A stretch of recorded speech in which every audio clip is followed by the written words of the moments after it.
Timirandasya Jnananjana Shalakaya Chakshunamilitan Jena Tasmai Shri Gurave Namaha Guruve Gaurachandraya Radhikaye Tadalaye Krishnaya Krishna Bhaktaya Dada Bhaktaya Namo Namah Yam Pravajantam Manupeta Apeta Krityam Apayano Viraha Katara Ajuhava Putreti Tan Maitaya Taravo Binedus Tam Sarvabhutam Hridayam Munimanatosmi Narayanam Namaskritya Naram Chaiva Narottamam Devim Saraswatam Vyasam Tato Jayam Udirayat Bhaktya Vihina Parada Lakshay Kiptashtakamari Tarangamadye Kripa Maitvam Sharanam Papanna Vrinde Namaste Charanarvindam Tavevasmi Najivami Tvaya Vina Iti Vigyaya Radhe Tvam Nayanam Charanandike Vancha Kalpatarubhascha Kripa Sindhubhya Evacha Patitanam Pavanebhyo Vaishnavebhyo Namo Namaha. So, continue on with Sri Bhajana Rahasya. And we first offer our most humble obeisance unto the lotus feet of our beloved Gurus, unto Sri Guru Pada Padma Nityalila Bhavishta Om Vishnu Padasta Tarsat Sri Simad Abhayacharnaravinda Bhaktivedanta Swami Maharaj Srila Prabhupada and Sri Guru Pada Padma Nityalila Bhavishta Om Vishnu Pad Asta Tarsat Sri Simad Bhaktivedanta Narayan Goswami Maharaj under our exalted Rupanuga Guru Varga and all the assembled Vaishnavas and Vaishnavis. So, yesterday we heard text 7 about 4 kinds of anarthas, right? Bhaktivinoda cited the Amnaya Sutra. I'm not sure what that is. I have this feeling that this is his own composition. He quotes it in Jaiva Dharma as well. In any case, so 4 kinds of anarthas, just to review, right? Swarup Brahm, Asat Krishna, Aparad, and Hridoy Dorbalya. Swarup Brahm is illusion about one's identity. Asat Trishna is hankering for that which is temporary. Aparad means offenses. And Hridoy Dorbalya means weakness of heart. Each of these anarthas has 4 divisions. Yesterday we read about the 4 divisions of Swarup Brahm, 4 kinds of illusion. Jiva Swarup Brahm, Paratattva Brahm, Sadhya Sadhan Tattva Brahm, and Bhajana Virodhi Vishaya Brahm.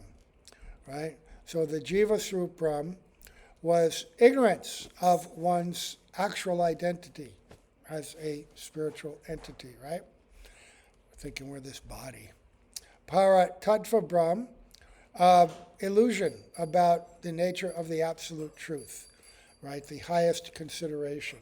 Bhagavan, Vishnu Tattva, because many people will worship Lord Shiva, who is a kind of Vishnu Tattva, but he's not the Supreme Lord. He, in fact, worships, especially in this world, he has a special role as a guna avatar, but he's not the absolute, nor any of the demigods or goddesses, or any powerful person or force of nature, right? So, misunderstanding the nature of the absolute truth. Sadhya Sadhana Brahm, misunderstanding the ultimate goal of life and the process for achieving it. And the ultimate goal, of course, being Krishna Prem, and the process to achieve it is bhakti, right? And even we have to be very careful, because even having some vague idea of, something idea of that the highest goal is Krishna Prem, love of Radha and Krishna, but we may get confused about bhakti and the actual practice of bhakti, right? And then Bhajana Virodhi Vishaya Brahm. which means doctrines other than Vaishnavism that oppose bhajan and cause bewilderment, right? Virodhi Brahm, and especially Mayavad, right?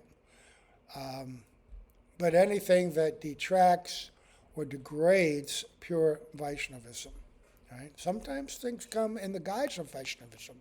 They even are labeled as Vaishnavism. And right now, there are so many, because of the internet, you can become acquainted with so many different people, even posing as Vaishnavas, even speaking from Vaishnav literature, who are actually not Vaishnavas in any way, right? So you have to be very careful. Bhajana Virodhi Vishaya Brahm. So now we go to verse 9, Asat Trishna, the second of the four kinds of anarthas that we heard. And the Asat Trishna means, right, desire for those things that are not real. So the verse is, Ahikesh Vaishnavan, that's a tough one. Ahikesh Vaishnapara Trikeshu Chaishana Shubha Bhuti Vancha Mumukshacha Yasat Trishnas Chaturvida. The four types of Asat Trishna are: 1, desire for objects of this material world. 2, desire for heavenly planets, heavenly pleasures, like those of Swarga. 3, desire for mystic powers. And 4, desire for liberation. And when we look at this, we'll find out that the different kinds of sadhana that people practice, they all have a kind of sadhana, but they have a sadhana for these particular limited goals, right? And even in this world, it may seem quite wonderful, especially seeing somebody with mystic siddhis, mystic powers. People go over the world, over the moon for that kind of person. Oh, they must be God. Or heavenly pleasures, going to the heavenly planets. It seems so wonderful. But it's temporary, impersonal liberation. Oh. And of course, the objects of this material world desire for that, which we are all very familiar with. So, Srila Bhaktivedanta Narayan Goswami explains, the desire to obtain that which is unrelated to Krishna is known as Asat Trishna. So not only is Asat mean that which is temporary, but not related to Krishna, right? That's, in one sense, everything's related to Krishna because he's the cause of all causes, but related to Krishna in the reality of a pure, loving, eternal relationship. So 4 kinds. 1, the desire for worldly material objects and the various endeavors to obtain them. In the 11th canto of Srimad Bhagavatam, 3rd chapter, 18th verse, it states, Karmani ara brahmana dukkha hatya sukhaya cha. The conditioned living entity endeavors to obtain pleasure for the senses, but receives only misery. Yes. Sometimes when you are young and energetic, you get so caught up in this pursuit, right? And the idea of misery only gradually comes onto you. Of course, the struggle is there, but people even enjoy the struggle if they think that what they're ultimately going to get will give them pleasure. I remember one time when I was a kid, I was in sports, right? I did lots of different sports. But one of my favorite was wrestling. And so when I was a young kid, I just always imagined myself winning the championship and what it would be like to have the trophy, put the chart up on the wall of all the people I defeated and this and that. And it finally came to pass, right? And I remember going home, I had my trophy, I pasted that chart up on the wall, and I felt completely empty. I said, I had no pleasure at all. I was shocked and greatly disappointed because you work really, really hard for that kind of thing, right? And I said, what? So no matter what you get, and the proof of that also is the wealthiest people in the world, they're never satisfied. They're always trying to get one more thing, one more yacht. Some of them have multiple hundreds of millions of dollars of yachts. Luxury cars, homes everywhere, jewelry, ornaments, followers, fame. Never enough. Never enough. Jai Jai Shri Shri Radha Radha Manju Ki Jai Shrimati Lalita Shrimati Vishaka Shri Rupa Manjari Shri Rati Manjari Srila Prabhupada Srila Gurudev Ki Jai. So,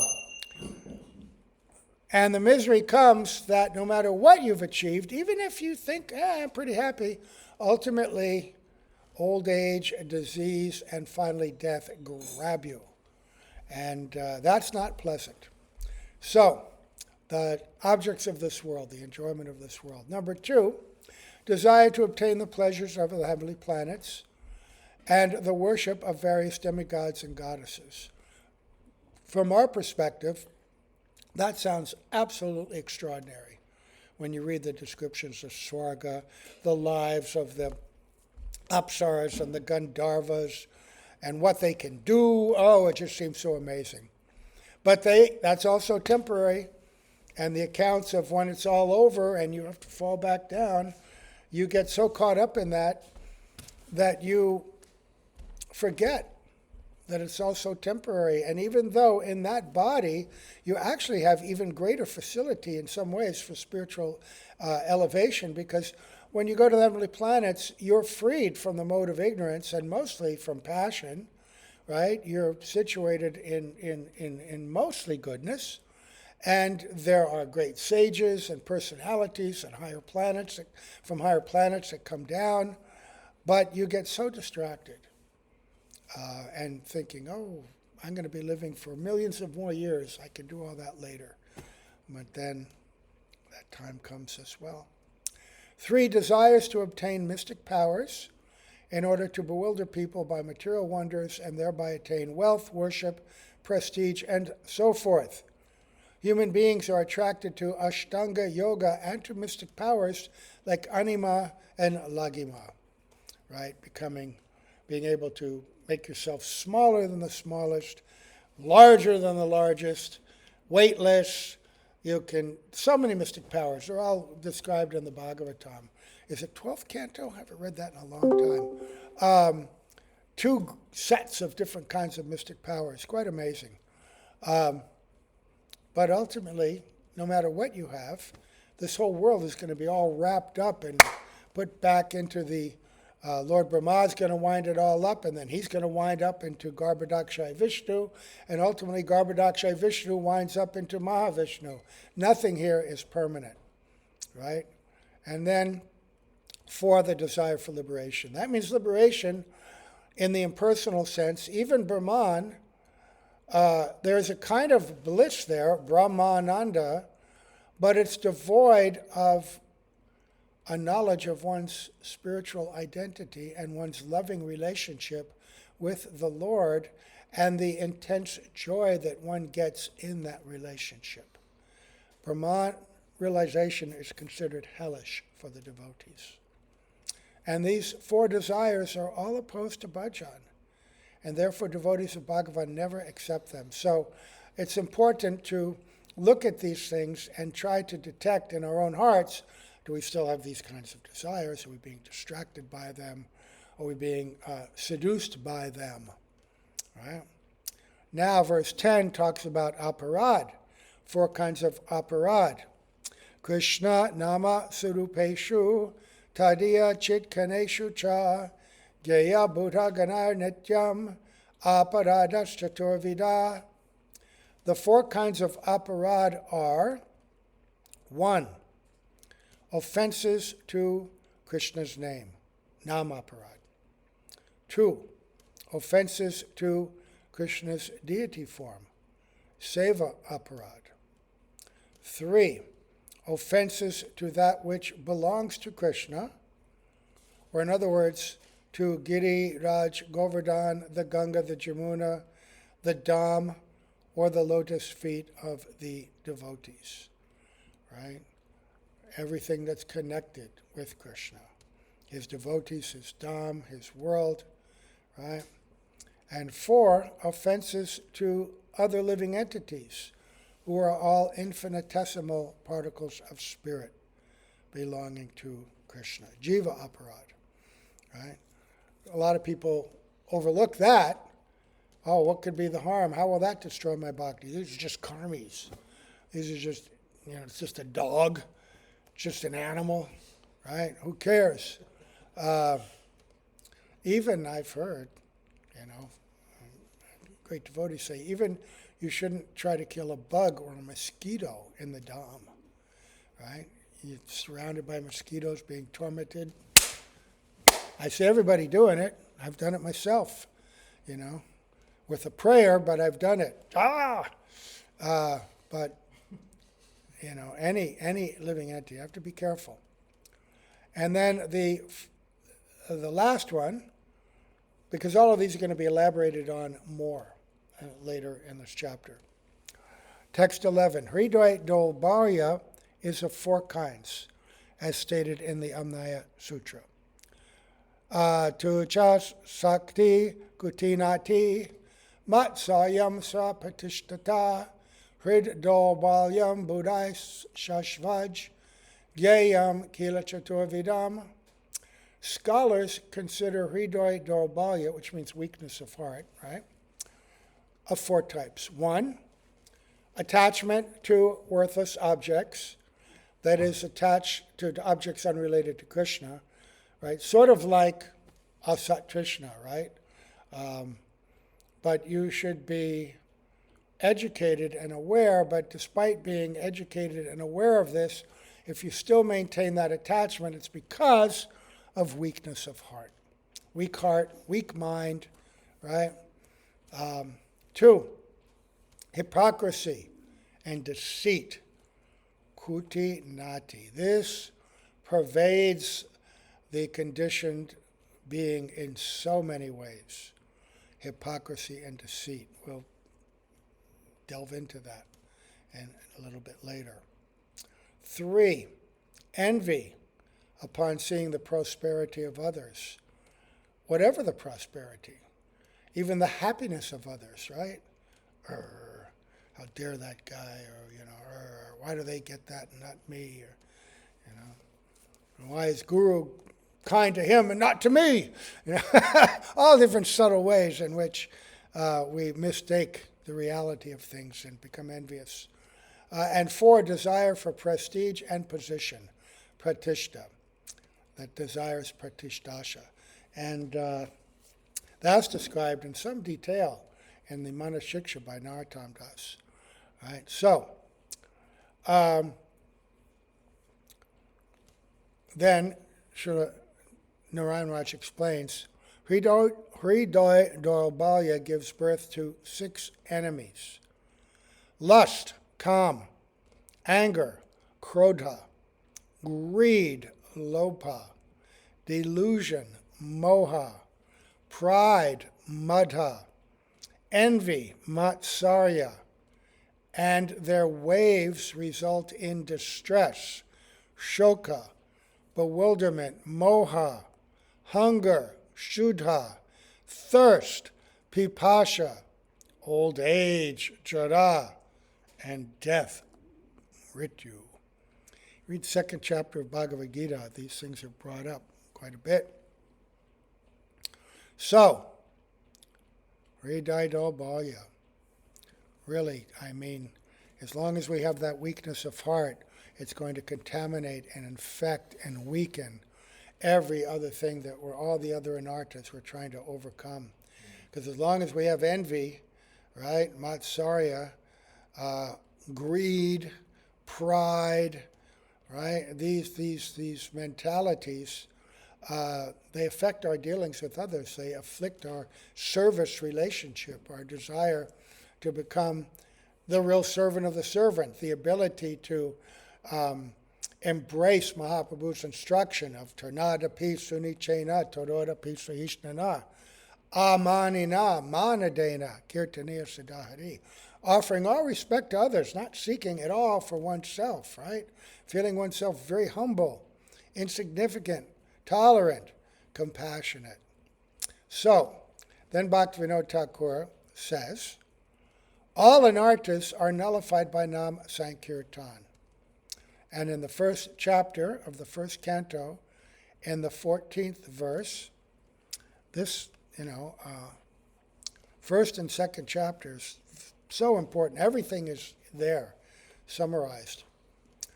Apanasam sitim godam yannama vivishogrenan tata sadyo vimucheta yadbibeti swayambayam. If a living entity who is caught in the whirlpool of material existence even once chants the name of Krishna, he can be freed immediately. Even fear personified trembles upon hearing the name of Bhagavan. This is really incredible thought. I mean, we're trying to really absorb these teachings about Sri Nam, Shuddhanam. This is spoken in the very beginning of Bhagavatam. The setting is that the age of Kali has begun, right? The sages at Naimisharanya, headed by Shaunaka Rishi, have assembled to try to offset the terrible effects of Kali Yuga because it's already started. You read in the 12th canto all the terrible things that begin to happen, the degradation of society. And if you think about it, Kali Yuga, the degradation and the loss of intelligence is so great that even though Dwapara Yuga was so accomplished in so many ways, so many buildings, so many temples, so many cities, very quickly into the Kali Yuga, these things were lost and forgotten. And modern people think that society began 5,000 years ago. They have no idea of the greatness of the cultures before that. Just now beginning to find that out. Why? Because the veil of ignorance is being lifted because of the effects of the holy name.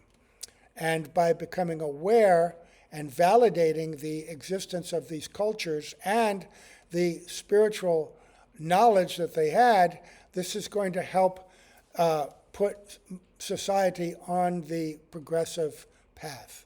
Once again, it's part of it.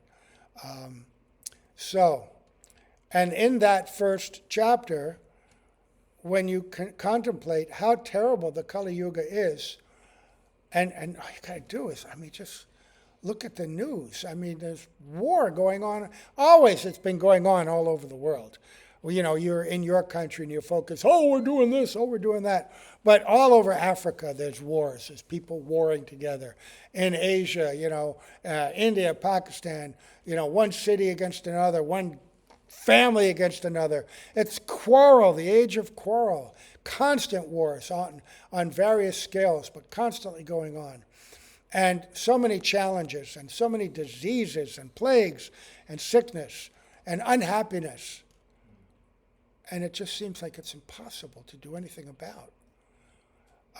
But if you're caught in that whirlpool of material existence, what's a whirlpool? You ever see a whirlpool, either in a river, sometimes in the ocean? Nothing escapes the whirlpool. It's going like this, and you see things go straight down. Everybody gets sucked into the whirlpool. And the material existence is like that.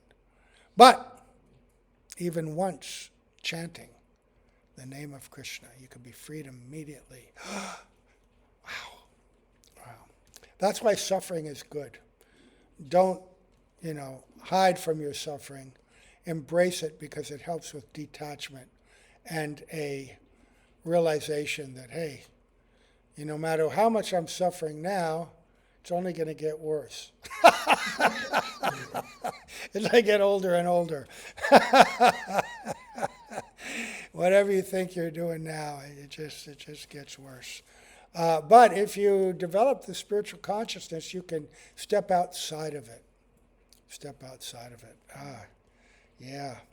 So, Srila Narayan Maharaj says, the far-sighted sages, reflecting on the terrible distress of the living entities in the frightful age of Kali, asked Sutta Goswami Pad, and Sutta Goswami, who's he?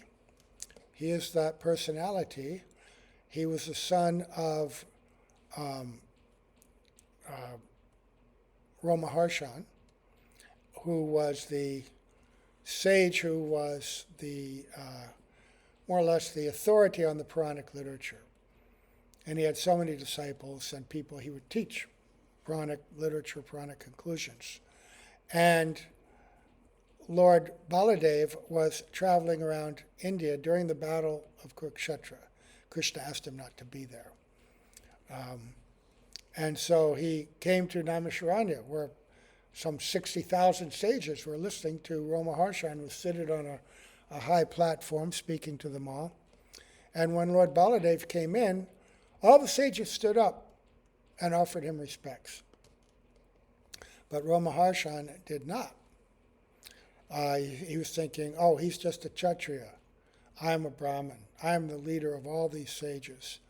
He was bewildered, right? He's an illusion. Even though technically he had all this knowledge, he had no realization. And he committed the great aparad of not greeting the Lord appropriately. And so Lord Baladev thought, oh, this person, he's not fit to be the speaker of this knowledge. So he went up and he took a kusa straw and he touched it on the head of Ramaharshan, and Ramaharshan died. And all the sages went, oh, what have we done? Now who will teach us? And Baladev Prabhu said, well, okay. If you think what I did was inappropriate, then I can bring him back to life, no problem, because he's God after all. And they said, no. From that point of view, what you did was appropriate. He wasn't fit, he didn't honor you, he should not be the teacher. But now we don't have any teacher, so what do we do? So Lord Balaram said, well, bring his son. And they brought his son, who was just a 5-year-old boy. And Baladev said, the son represents the father. So without bringing him back to life, I will bestow all the appropriate knowledge on the son. And he touched the son's head, and that little boy became fully conversant. But the boy was also a devotee, great devotee. And he became a great authority. And he was also at the place of Parikshit Maharaj hearing the Srimad Bhagavatam from Shukadev. He was right up front by them, right? And so, therefore, when he wandered, and he also heard Parikshit Maharaj speaking to his mother, which is spoken about in the Brihad Bhagavatamrita. And so, when the sages were gathered together, trying to do a sacrifice, because that's what they did in previous ages, to counteract, sinful and unfortunate conditions, nothing was working. It was the Kali Yuga now, and all they were getting was a lot of smoke, and they're getting covered in ash and soot. At the end of the day, no result.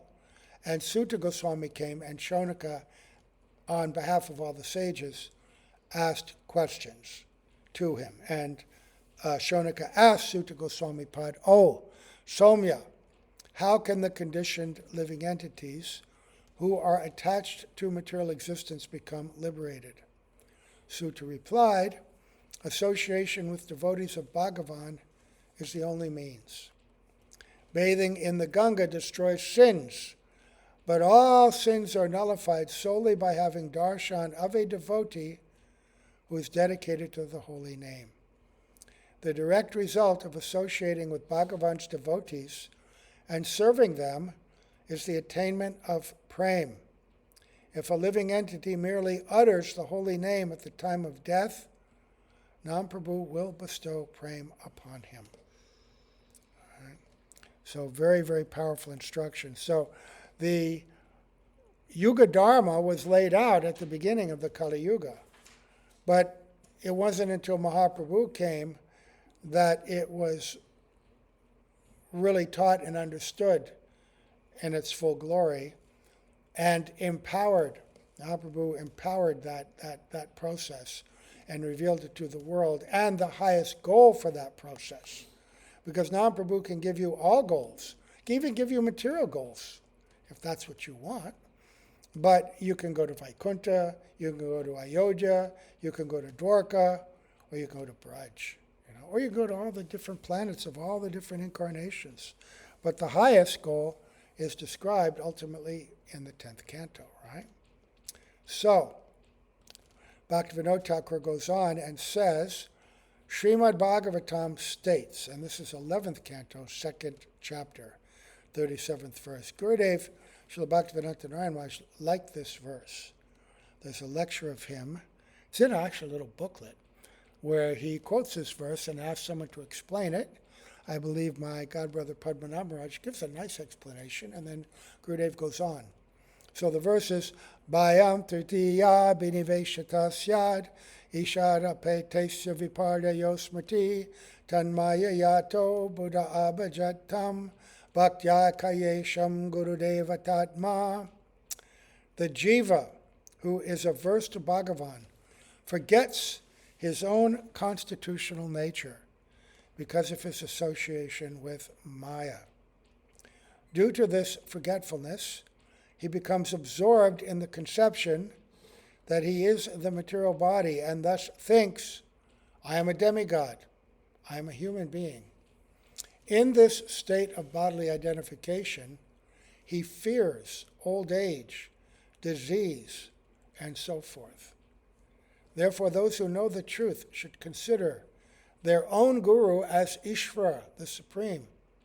In other words, they should see him as their master, who is non-different from Bhagavan and who is very dear to him. Through exclusive devotion, they should perform one-pointed worship of that Ishvara, their guru. Bhaktyai kayesham guru deva tatma. Right? Bhayam means fear, right? Bhayam dvitiya biniveshata syad. Very, very, very good verse. So Srila Narayan Maharaj explains, when the jivas are averse to Bhagavan, they become absorbed in Maya and thus become materially conditioned.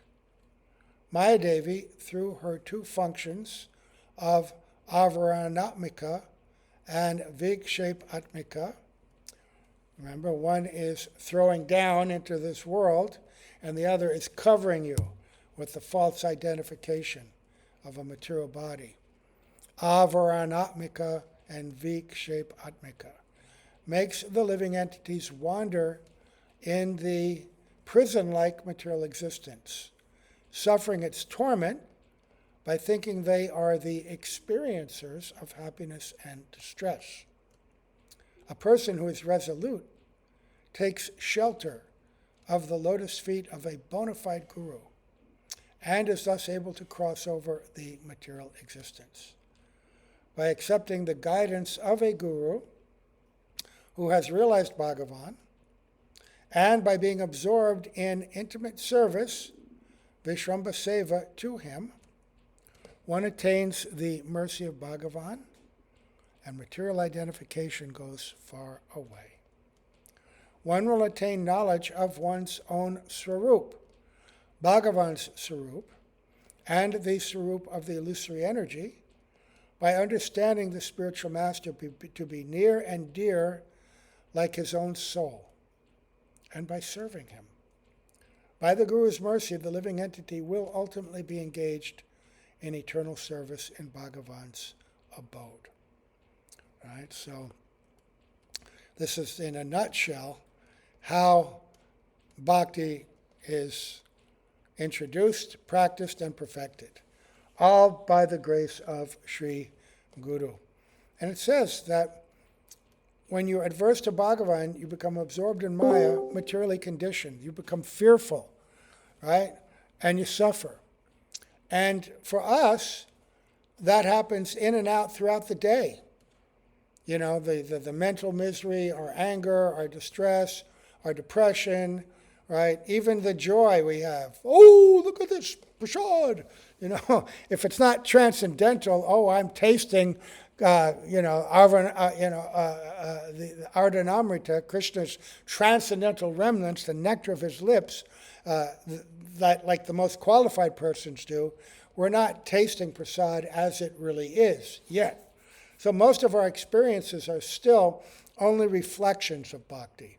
And along with that, we have still suffering and mundane happiness. Right? And we want to get free from that. We want to get free from that. And so this verse, in a nutshell, just become absorbed in the idea of serving Sri Guru Pada Padma. And he says, Vishrambena, Vishramba Seva. Vishramba Seva means intimate service. Guru Padashraya Diksha Guru Sevan. Right? That means that one's guru's desire, his moods, his intent becomes your desire, your moods, your intent. You become like one, like a shadow to your guru. Very high position. But that's why you have to study constantly, observe one's guru, hear one's teachings, right? Think very carefully and then try to follow. Krishna becomes very pleased by that. So I think we'll stop at that one. We'll pick up on verse 14 tomorrow, which quotes two very important verses from the Bhagavatam, again from the second chapter of the first canto, the summary of bhakti from the beginning to the perfection. I'll just read those two verses and then we'll pick them up and discuss tomorrow. Tat chadadana munayo jnana vairagya yuktaya pashantyatmani chatmanam bhakti shruta grihitaya vasudeve bhagavati bhakti yoga prayojitaha jnanatirashu vairagyam jnanam chayara haitukam. A faithful person, after hearing Srimad Bhagavatam, automatically acquires bhakti endowed with knowledge and renunciation. By such bhakti, he realizes Bhagavan's swarup in his heart, and he realizes his relationship with him. Thus he obtains service to the Lord. When the relationship between the Lord and the living entity is established, Bhakti Yoga for Bhagavan, Vasudeva, appears. So we'll start there tomorrow. Okay.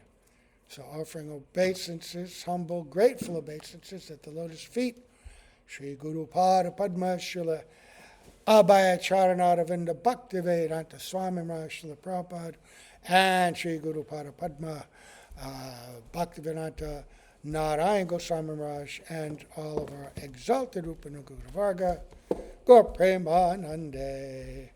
Haribol, Haribol.